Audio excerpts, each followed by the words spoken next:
Entonces presentamos a nuestra siguiente invitada, la vamos a presentar acá. Ya, entonces tenemos a María Eugenia Mesa Basaure. Ella es la autora de una contundente investigación sobre el histórico Café del Cerro. Ella es editora, periodista y crítica de cine, estudió dirección de cine en la Escuela de Artes de Comunicaciones de la Universidad de Chile, así como estética y periodismo en la misma universidad. Fue integrante del Círculo de Críticos de Arte y editora de cultura en diversos medios escritos. Y también trabajó en la Cineteca Nacional. Así que les pido un fuerte aplauso porque ella nos va a comentar, ¿cierto?, su publicación.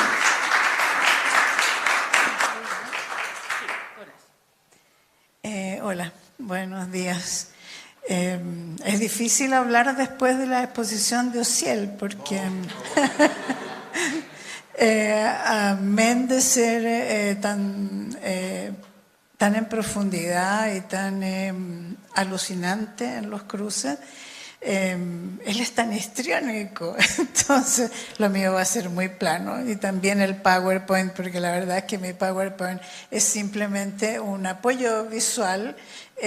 Yo decidí en algún minuto no poner música, porque todos los temas a los que me voy a referir puntualmente son conocidos masivamente, y pensé que más bien me iba a enredar con ese tema que otra cosa.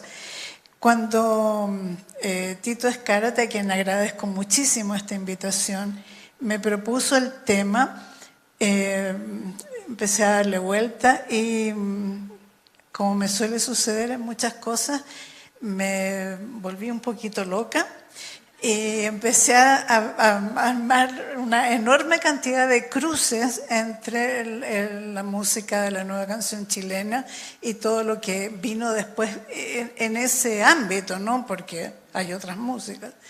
Y al final tenía una cosa así que podía haber durado como 3 horas con muchas canciones. Y pensé poner videos, pero después dije, no, ya me voy a centrar para poder explicar algunas cosas. Voy a partir de una vivencia personal que la gente de mi generación compartirá. No hay muchos por aquí tan viejos como yo. A mitad de los 50, cuando yo era bien chica, o sea, niña, chica sigo siendo, la música que se escuchaba en la radio, mi mamá era muy de escuchar radio, eran músicas que no tenían una factura hecha en Chile, ¿no? Eran modelos que venían de afuera, que podían ser tomados por los músicos o los intérpretes chilenos, pero eran todos los ritmos y todo el interés musical venía de afuera. Entonces, por una parte estaban los boleros que cantaba Lucho Gatica, principal figura de la época. Ya después ahí ustedes van a tener algo bien específico sobre el bolero. Y estaba también un fenómeno como súper raro, y hace poco supe que Violeta Parra también había sido parte de ese fenómeno, que era la canción española interpretada por artistas chilenos. Y este hombre que está aquí, que es Pepe Lucena, fue una de las grandes figuras. Él era hijo de españoles, pero había nacido en Chile. Y luego, bueno, estaba Sarita Montiel, que era en el imaginario de la época, era para los hombres. El papá de un compañero mío en el colegio había visto La Violetera 27 veces. 27 veces. Para, obviamente, los celos furibundos de su esposa. Y eso era lo que había, y junto con eso y paralelamente la música como ya más de diversión, que eran los ritmos tropicales, que se tocaban en fiestas, en lugares nocturnos bailables, que había muchos en la época, y que tenía también cultores aquí en Chile importantes, como por ejemplo la orquesta Guambalí. Todo eso sonaba en la radio. Y la radio era parte de una cierta sensación mitológica o mítica que teníamos en Chile, de que Chile era como una taza de leche, que había una continuidad histórica que no había sido quebrada por nada. Y es muy impresionante si ustedes escuchan hoy, a la luz de todo lo que hoy sabemos de historia de Chile, las primeras frases del discurso de Allende en las Naciones Unidas. Yo no los había vuelto a escuchar y me topé con ellas en una canción que se llama Cabildo, que es del Macha, que parte con esto y que después ya no tiene nada que ver Cabildo con el discurso, pero es muy loco la imagen que se da de Chile, porque uno lo escucha eso ahora y uno dice, ese no era Chile. Chile era otra cosa muy distinta, no había habido una continuidad democrática y las tensiones que existían estaban por debajo y en algún minuto tenían que aflorar nuevamente porque habían aflorado antes. Pero la radio nos daba esta sensación de armonía y de paz.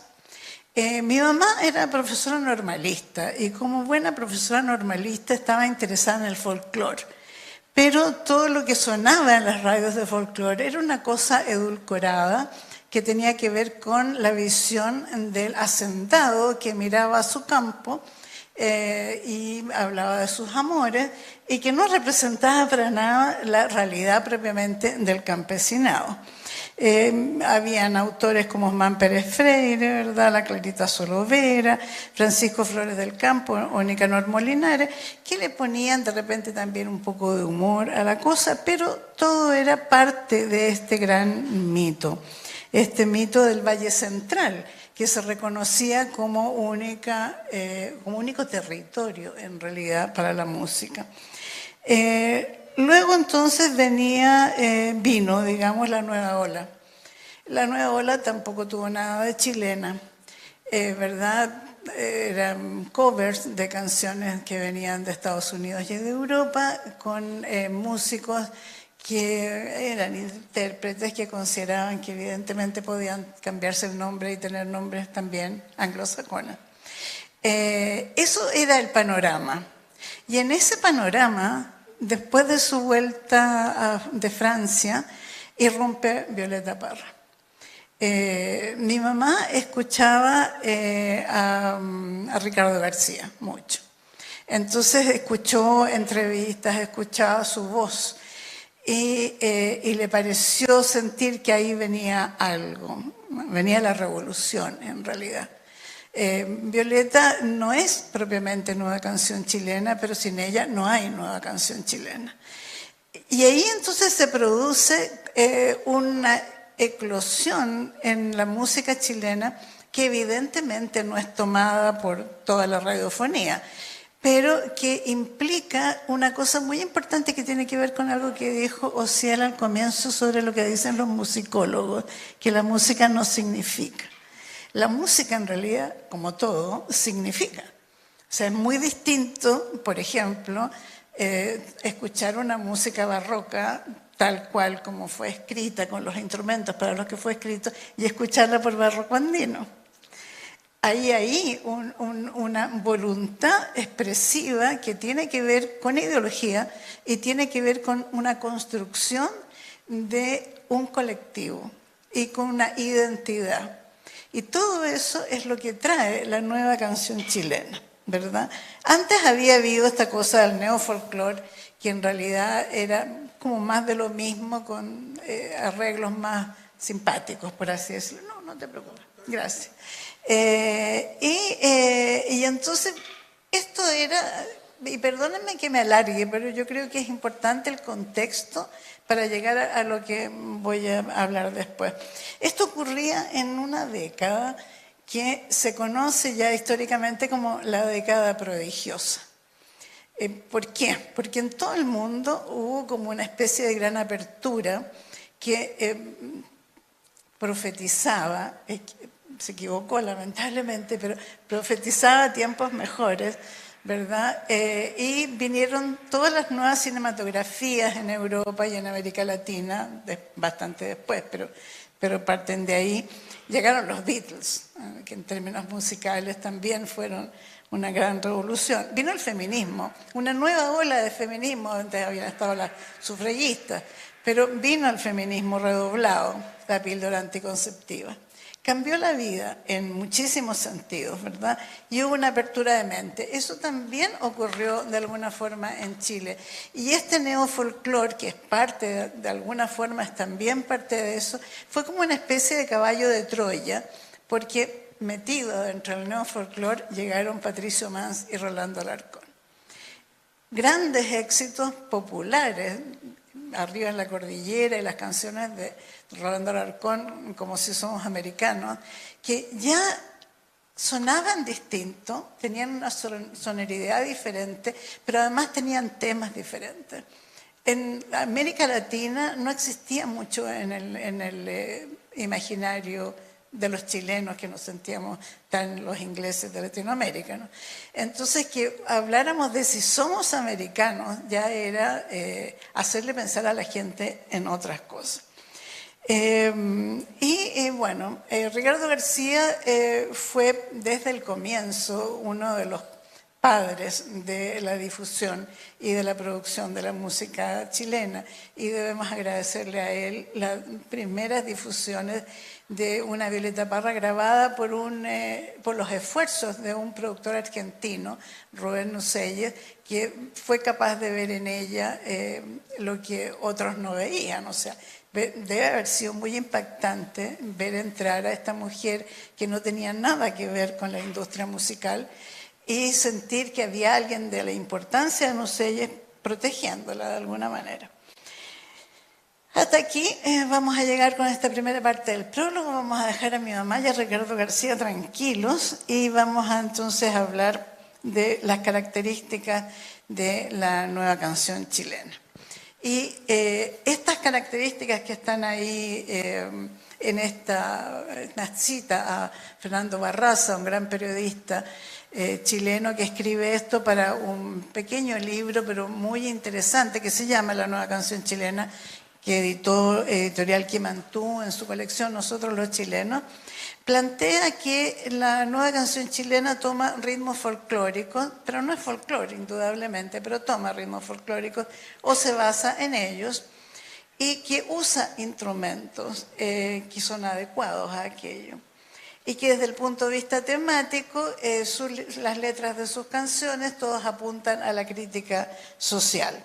Esa parte es sumamente importante porque en Chile en realidad no había habido propiamente lo que se llamó en otras partes música social o canción de protesta.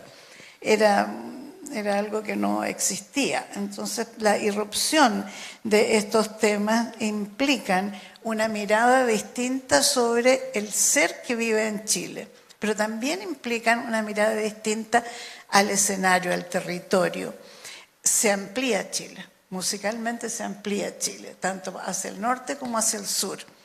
Aparecen otros instrumentos, ¿verdad? Como decíamos, la quena, el charango, que eran hasta ese minuto considerados instrumentos extranjeros, que luego, después la dictadura hará lo mismo, ¿verdad? ¿Qué es esto del altiplano? El altiplano es Bolivia y Perú, no es Chile. Bueno, también es Chile, señores. Y también incluye ciudades y lugares muy específicos hacia el sur y realidades que tienen que ver con sujetos que no habían sido nunca sujetos de la música popular en Chile. No voy a entrar en detalle sobre quienes integraron la nueva canción chilena, porque no solo porque ya es muy conocido, sino que porque también hay discrepancias, como en todo, ¿no? La nueva canción chilena y el canto nuevo se les llama movimiento, pero en realidad no fueron un movimiento significa un ideario por escrito, una organización, y ninguna de estos dos tipos de música lo tuvo. Coincidieron sus músicos y sus intérpretes en un ideario no escrito, quizás el único que en el tiempo de la nueva canción, bien digo, lo explicita más es Víctor Jara en su canción Manifiesto, ¿verdad? Yo no canto por cantar. Entonces, como decía, recupero la idea de que aquí con la nueva canción se amplían los... Ahora sí te voy a pedir que me sujetes. Se amplían la cantidad de personajes que entran a protagonizar y también entra algo que no existía, que es el sujeto colectivo. Muy bien lo explicaba Ociel con respecto a la cantata, pero el sujeto colectivo anima muchísimas de las canciones, ¿verdad?, de la nueva canción.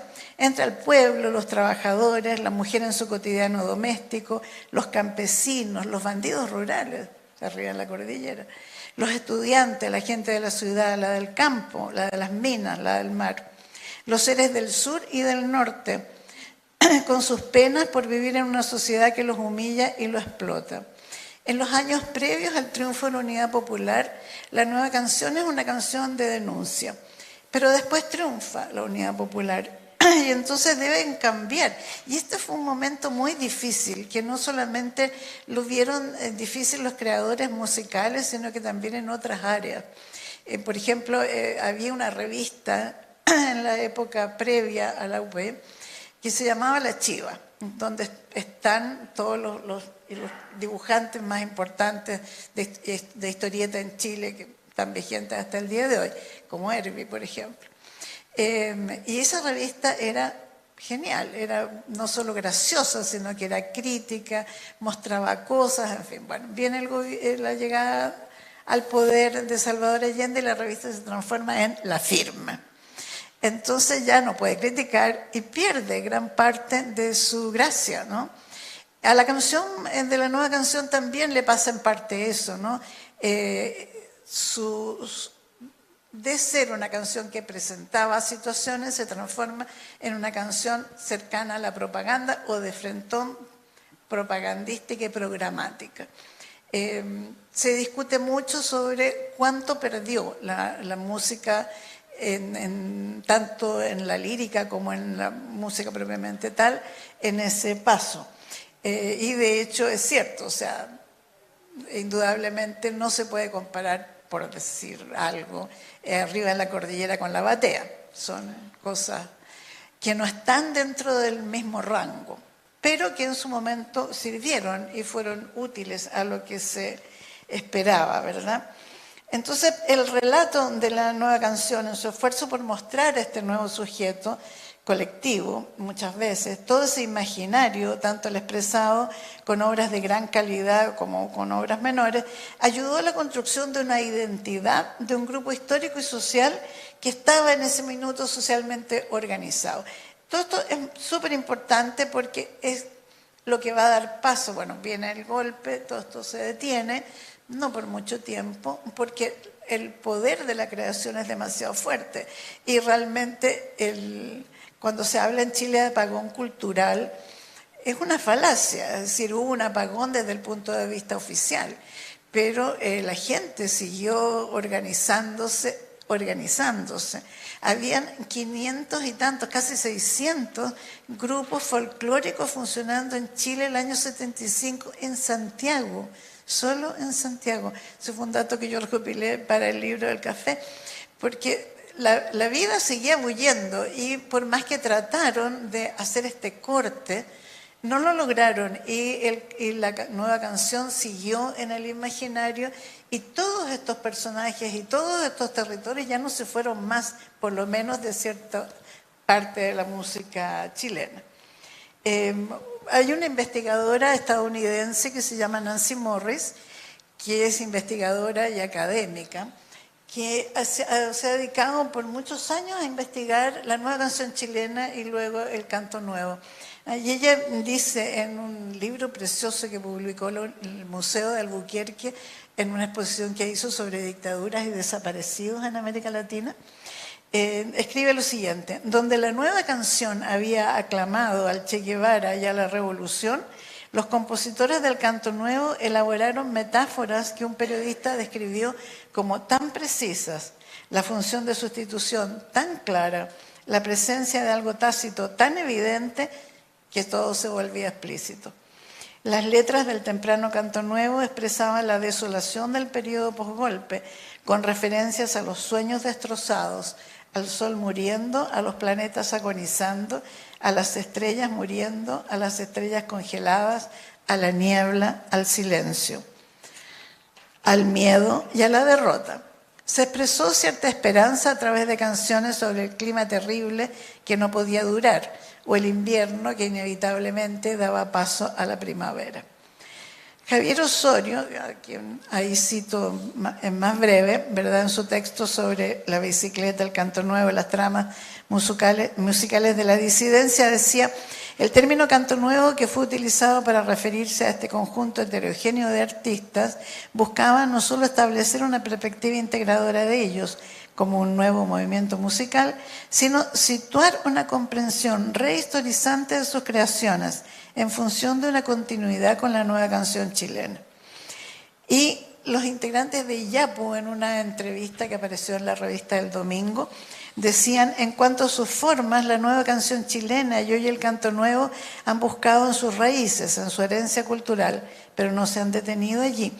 Han tomado sus formas y las han combinado con otras, uniéndolas con el lenguaje de hoy, que va desde el folclore hasta el clásico. Sus raíces están en la calle, se huelen, se palpan, son vida. Ese es como el primer marco en general de este traspaso, esta aposta musical desde la nueva canción hacia el canto nuevo y hacia lo que vino después del canto nuevo.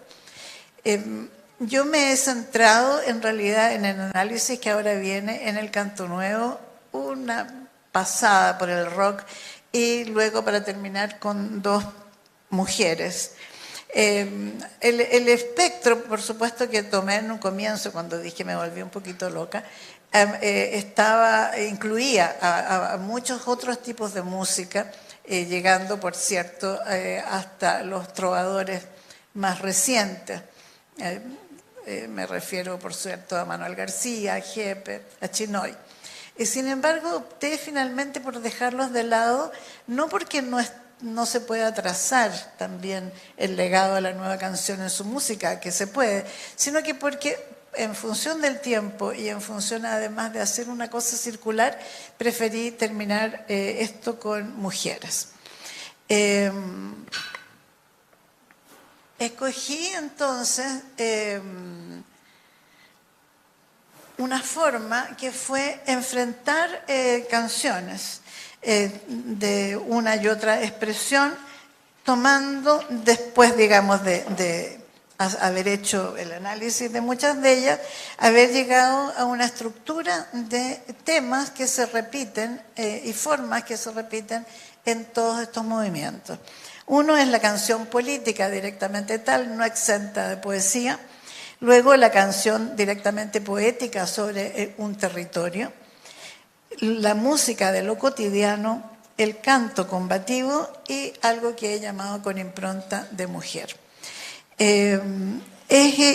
Fue un ejercicio interesante en la medida que me fui encontrando con coincidencias que tienen, claro, que ver con aquello que tú dices, que no son plagios ni mucho menos, sino que son citas o son necesarias continuidades que se dan de un momento a otro, sobre todo en este caso, que lo que se busca expresar es un sentimiento que no solamente es individual, sino que es social, que es la otra, la trama en el fondo que cruza toda la música, desde la nueva canción chilena en adelante, toda la música con contenido.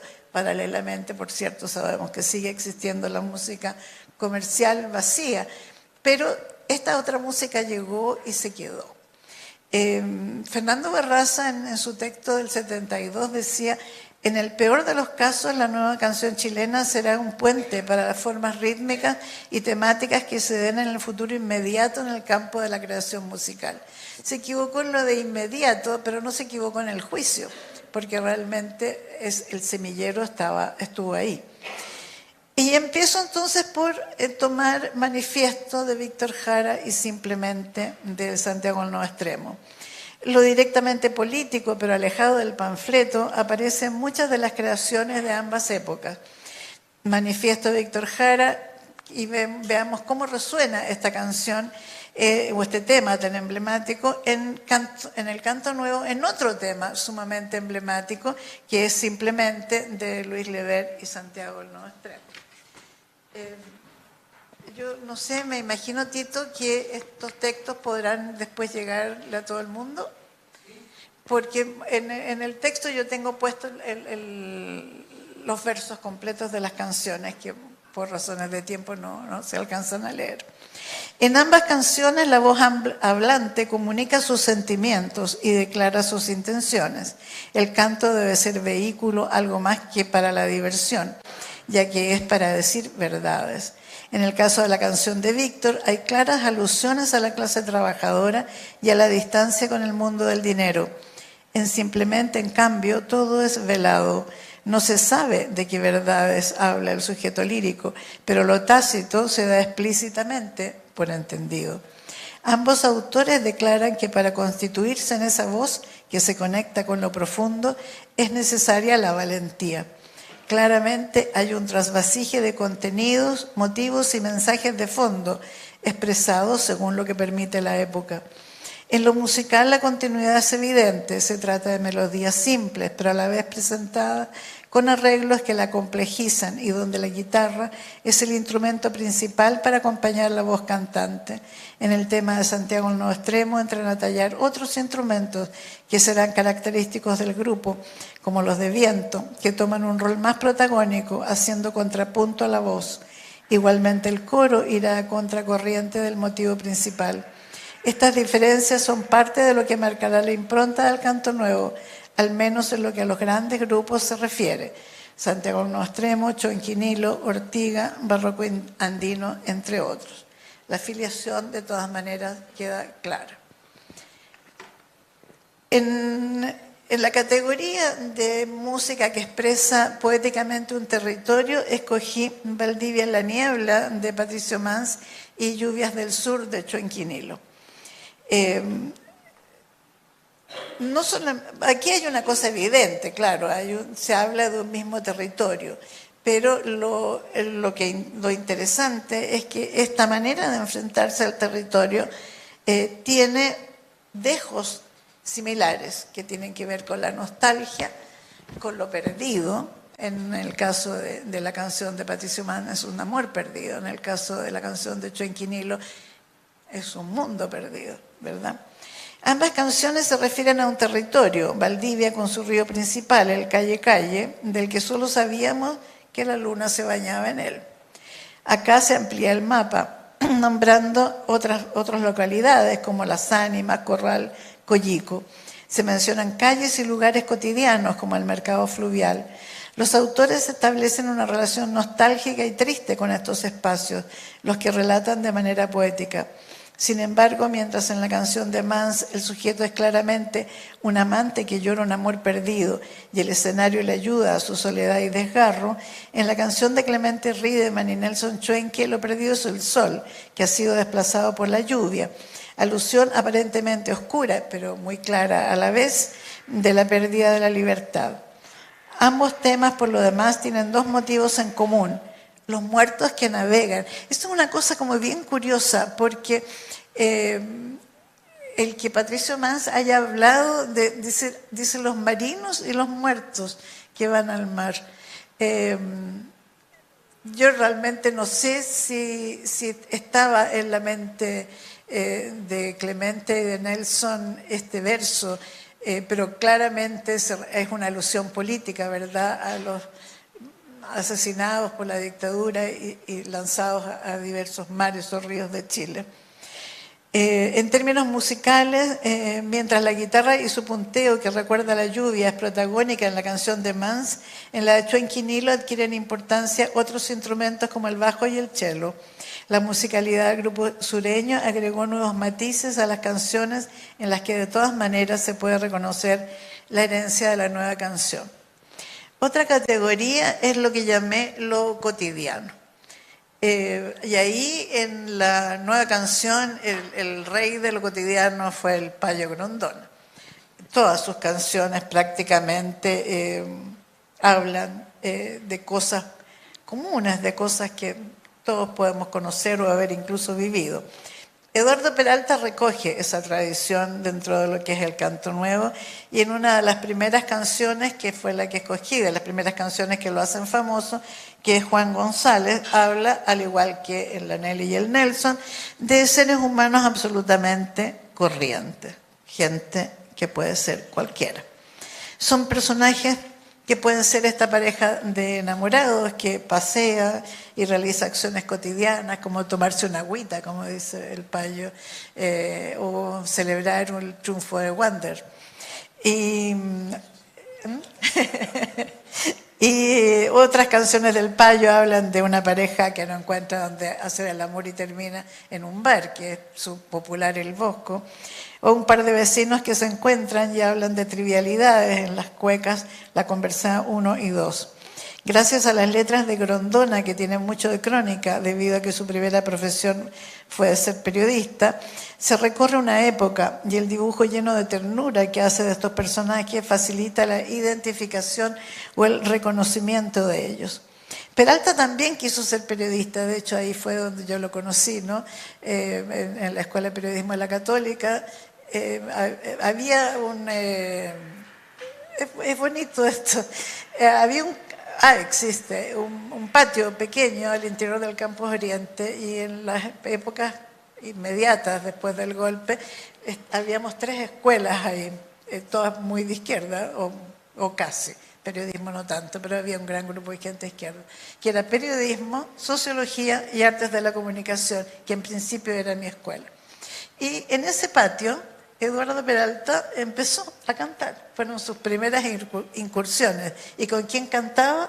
Con la Tati Pena. Y fueron vivencias realmente imborrables. Bueno, Peralta entonces también tuvo vocación de cronista, que surge de sus canciones. Juan González es la descripción de un hombre común a la que el autor eleva por sobre quienes detentan el poder. Se lo muestra en sus quehaceres, sus pillerías, sus expresiones amorosas y también, ¿por qué no?, en su fanatismo deportivo. Esta canción le significó, gracias, a Eduardo ser muy conocido en el mundo de las peñas y de los festivales. Eran canciones que, así como la gente, tenían también estructuras musicales muy elementales, pero con arreglos que las hacían más interesantes. Y en el caso de Peralta, que aprovechaban su virtuosismo como guitarrista. Son canciones eficaces que traen al cancionero la vida real y concreta, sin maquillaje. De nuevo, la misma visión, ¿no? La misma voluntad de expresión de un pueblo, desde lo político hasta lo más cotidiano. Y finalmente, en esta pasada, me dejo al canto nuevo de lado y asumo 2 himnos, que son El Pueblo Unido, Jamás será vencido, y el baile, perdón, aquí me equivoqué, no es El Baile de los que sobran, es la voz de los 80. Originalmente había pensado usar El Baile de los que sobran, y por eso me quedo ahí, me disculpan. Nunca ha estado claro, yo creo, si Los Prisioneros son pop o son rock, y ahí la discusión seguirá eternamente. Pero lo que sí está claro es que algunas de sus canciones, así como El Pueblo Unido, pasaron a ser himnos. Himnos que serán cantados permanentemente, pero que parten de momentos distintos en su creación. Musicalmente es poco lo que se puede decir que se emparentan con la nueva canción chilena, pero lo que sí los une es la fuerza de la voz hablante. Es la misma en ambos himnos, y en ambos está presente el elemento de la esperanza, pero la diferencia radica en desde dónde se plantea esa esperanza y esa lucha. Toda la nueva canción chilena, escrita en épocas de alza de la rebelión y de tremenda visión de futuro, termina de alguna manera con este pueblo unido, que pese a haber sido concebida en un momento muy difícil en Chile, estábamos bastante cerca del golpe ya, cuando Sergio Ortega la compone, fue una forma de aglutinar a los adherentes al gobierno y darles algo que les reforzara su voluntad. de lucha. Y también con una esperanza casi obcecada en que el futuro sería positivo y sería del pueblo. La voz de los 80, en cambio, viene después de la derrota y responde a la necesidad de volver a levantarse. Es la generación que no vio esperanzas rotas con el golpe, sino la que creció sin ellas y que renació desde la decepción. Renace con las mismas fuerzas que la generación que en los 70 creía que triunfaría. Acá estamos, dicen, vivos, y nos van a tener que escuchar. Ese y nos van a tener que escuchar, lamentablemente, coincide de nuevo, ¿verdad? Gracias. Con el tema de la cantata, en el sentido de que está la esperanza de que las cosas cambien, y luego la historia nos demuestra que es muy difícil cambiar las cosas, mucho más de lo que uno se imagina. Finalmente, termino con dos mujeres, Anita Tijoux y Pascuala y la Vaca, compositoras e intérpretes, que son muy poco comparables con las mujeres de la nueva canción chilena, y tampoco son comparables con las mujeres del canto nuevo, en términos musicales y también en términos de su participación en los movimientos musicales. Tanto la nueva canción, sobre todo la nueva canción, y en parte el canto nuevo, tienen pocos referentes de mujeres compositoras. En la nueva canción está Charo Confré con sus canciones infantiles, porque Isabel Parra en realidad más bien es una intérprete de música latinoamericana, magnífica, pero no es compositora en ese momento al menos. Después compuso algunos temas. Y en el canto nuevo son muy pocas, son Cristina González, hoy Cristina Narea, Rosario Salas, y se me fue la otra González, la que era la mujer del Tilo, la Mariela González. Pero las voces importantes son de intérpretes, Isabel Aldunati y Tate Pena. Pero la Cata también es intérprete más que compositora. Entonces, ahora, en cambio, en los últimos 10 años, ha habido una entrada muy fuerte de mujeres compositoras. Y de ellas escogí entonces a Anita y a Pascuala, con sus canciones Somos Sur y Compañeras al Compás. Son dos canciones de lucha, que hablan de luchas diferentes, pero que se entroncan de alguna manera. Las hojas que se pegan. Gracias. Tijoux y la Vaca responden a la emergencia de un feminismo combativo y combatiente que se toma las calles de modo independiente, ya sea por causas generales o apoyándolas de igual a igual. Ya no es la mujer compañera del hombre que llevaba la voz cantante, ¿verdad? Y tú vendrás marchando junto a mí, dice el Pueblo Unido. Y la canción de la CUT era todavía peor, porque era: y cuando yo me muera, tú levantarás la bandera y seguirás conmigo. O sea, mientras tanto estás en la casa y cuidas a los niños. Ahora, en cambio, ella es la protagonista, sea en la lucha por la igualdad, por el ni una menos o por causas generales cruzadas por la clase y la rebeldía frente al imperio o a los imperios. ¿Y dónde está entonces acá el hilo rojo que amarra estos relatos? En la rabia y el coraje. Su rabia es la misma rabia de Violeta cuando ve las condiciones de los mineros, la pena de Arauco, la misma de la carta que le escribe a su hermano Roberto preso. Una rabia que, al igual que en su caso, se transforma en energía creativa. Muchas gracias.